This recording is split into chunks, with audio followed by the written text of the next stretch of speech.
तर जर महाराष्ट्रात सत्तांतर झालं तर केंद्रात मोदी सरकार कोसळणार असं भाकीत काँग्रेस नेते पृथ्वीराज चव्हाण यांनी केलं। विधानसभा निवडणुकीतही महाविकास आघाडीला यश मिळणार का आणि पृथ्वीराज चव्हाण यांच्या दाव्यामध्ये किती तथ्य आहे बघूया आमच्या रिपोर्टमध्ये। महाराष्ट्रामध्ये तू सत्तांतर केलं, हरियाणामध्ये होतंय, तर दिल्लीचं सरकार किंवा फार दिवस टिकणार नाही। राज्यात विधानसभा निवडणुकीची घोषणा कधीही होऊ शकते। सर्वच राजकीय पक्ष विधानसभेच्या तयारीला लागले।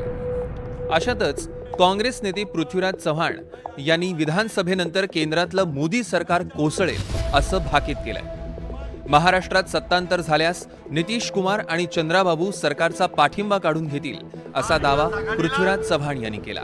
प्रचंड मोठ्या संख्येमध्ये महाविकास आघाडीला तुम्ही बहुमत दिल्याशिवाय राहणार नाही।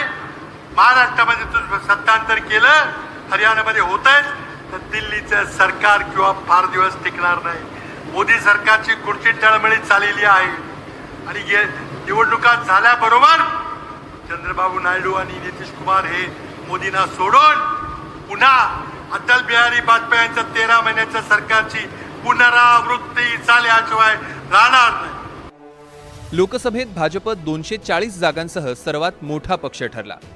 मात्र बहुमताचा 271चा आकडा गाठण्यासाठी भाजपला 31 खासदारांचं समर्थन गरजेचं होतं। भाजपनं एनडीएचे घटक पक्ष चंद्राबाबू नायडूंच्या तेलुगू देसम पक्षाच्या 16 आणि नितीश कुमार यांच्या जेडीयू पक्षाच्या 12 खासदारांचा पाठिंबा मिळवून सरकार स्थापन केलं। लोकसभा निवडणुकीत महाविकास आघाडीला भरघोस यश मिळालं। विशेष म्हणजे 2019च्या लोकसभा निवडणुकीत फक्त 1 खासदार निवडून आलेला।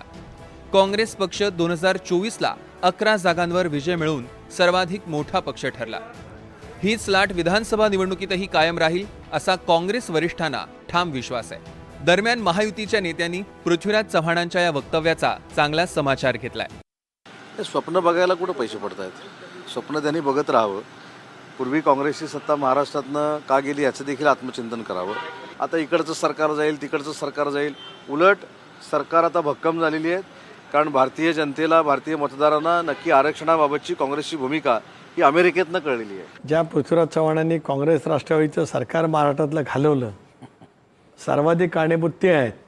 त्यांच्या आशाबाईच्या वक्तव्यात आता त्यांना काय चंद्रबाबू कानात बोललेत का त्यांना नितीश कुमार कानात बोलले, तर त्यांचं त्यांनी सांगावं। त्यांनी त्यांचा पहिला पक्ष सांभाळावा, त्यांचा मतदारसंघ बघावा।